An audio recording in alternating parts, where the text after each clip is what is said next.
বদলের বাংলায় অবাধ ধর্মাচরণ। মালদার গাজলের আদিনায় শিব পুজো, শিবলিঙ্গ প্রতিষ্ঠা, রুদ্রাভিষেক যজ্ঞ। আদিনা মসজিদের 50 ফুট দূরে পুজো। আদিনা মসজিদের সুরক্ষাতেও কড়াকড়ি। পুলিশ আধা সেনায় 6 লাখ আদিনা। সিসি ক্যামেরায় জোর নজরদারি, তৈরি গার্ডরেল, জলকামান।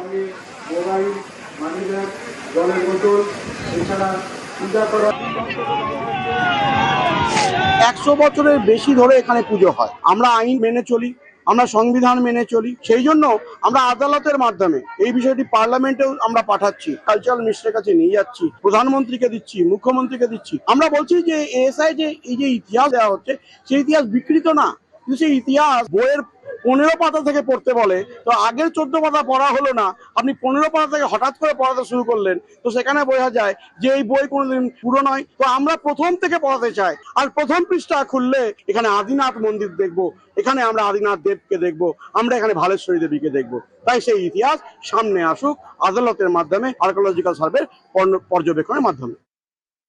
আমাদের এএসআই সাইট আছে আদিনাথ, ওর কাছে একটা শিব মন্দির আছে। পুজো আয়োজন করা হয়েছে, চুকি এটা যে এসআই প্রোটেক্টেড সাইট আছে ওটা একদম লাগোয়া আছে, তার জন্য আমরা সিকিউরিটি পার্সপেক্ট হিসাবে পুলিশ অ্যারেঞ্জমেন্ট করেছি। সেন্ট্রাল প্যারামিলিটারি ফোর্সও আছে, আমাদের পুলিশ ফোর্স আছে, তারপরে বিভিন্ন সিকিউরিটি অ্যারেঞ্জমেন্ট করেছি যাতে পূজাটাও ভালোভাবে সুস্থভাবে হয়, আর যে আমাদের এএসআই প্রোটেক্টেড সাইট আছে ওটাও কোনো ক্ষতি না। কোন হিন্দু সংগঠনের পক্ষ থেকে কিভাবে কখন কোথায় শিবলিঙ্গ প্রতিষ্ঠা করতে যাওয়া হচ্ছে এটা আমার জানা নেই। আমি জানি ওটা আদিনাথের মন্দির, শিবের মন্দির, যেটাকে আদিনা মসজিদ বলে মুসলমান শাসকরা তাদের একাধিপত্য প্রতিষ্ঠা করেছিল, এবং যার জন্য এটি ঐতিহাসিক ঘটনা। জিতু সাঁওতাল যিনি জীবনদান করেছিলেন, ব্রিটিশ পুলিশরা তাকে গুলি করেছিল কারণ তিনি সেটা উদ্ধার করতে যান। আমি চাই যা কিছুই করা হোক না কেন সেটা আইনানুগ করা হোক, আর্কিওলজিক্যাল সার্ভে অফ ইন্ডিয়ার তত্ত্বাবধানে করা হোক, ভারত সরকারের আইন মেনে করা হোক, রাজ্য সরকারের সহযোগিতায় করা হোক। আমি তো আদিনাথে এসেছি, আদিনাথ মন্দিরে, আর এখানে নতুন করে শিবলিঙ্গ স্থাপন করা হলো, তো সেখানে পুজো দিতে এসেছি। হ্যাঁ, এর আগেও এসেছি। তখনকার অনুভূতি অন্যরকম, একটা ঐতিহাসিক জায়গা, আর এখন এটা একটা অন্য ভক্তির জায়গা, দুটো মিলিয়েই খুব অসাধারণ। এই মুহূর্তে আমি দাঁড়িয়ে রয়েছি মালদাহের আদিনায়।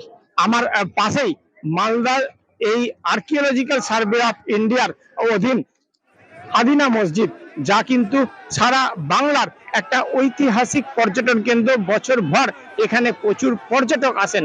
এতদিন আদিনার প্রসিদ্ধি মূলত ছিল পর্যটন কেন্দ্র হিসেবে, আর আজ এখানে আদিনার যে আর্কিওলজিক্যাল সার্ভে অফ ইন্ডিয়ার যে মসজিদ রয়েছে তার কিছুটা দূরেই 50 মিটারের মধ্যেই পুরনো একটি শিব মন্দির রয়েছে, যেটা শতাব্দী প্রাচীন বলে দাবি স্থানীয়দের। এই মন্দিরেই আজ প্রতিষ্ঠা করা হচ্ছে শিবলিঙ্গ। তারকেশ্বর থেকে আনা হয়েছে 3.5 ফিট উঁচু একটি শিবলিঙ্গ, যে শিবলিঙ্গ এই মুহূর্তে প্রতিষ্ঠার কাজ চলছে। এই কর্মসূচিকে ঘিরে প্রচুর সংখ্যায় ভক্তরা এসছেন। মালদা তো বটেই, জেলার বিভিন্ন এলাকা থেকে এবং রাজ্যের বিভিন্ন প্রান্ত থেকে এসছেন মানুষজন।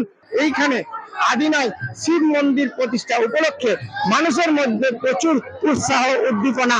ক্যামেরায় লিপেশ ও গোপাল সূত্রধরের সঙ্গে সেবক দেব শর্মা, নিউজ 18 বাংলা, মালদা।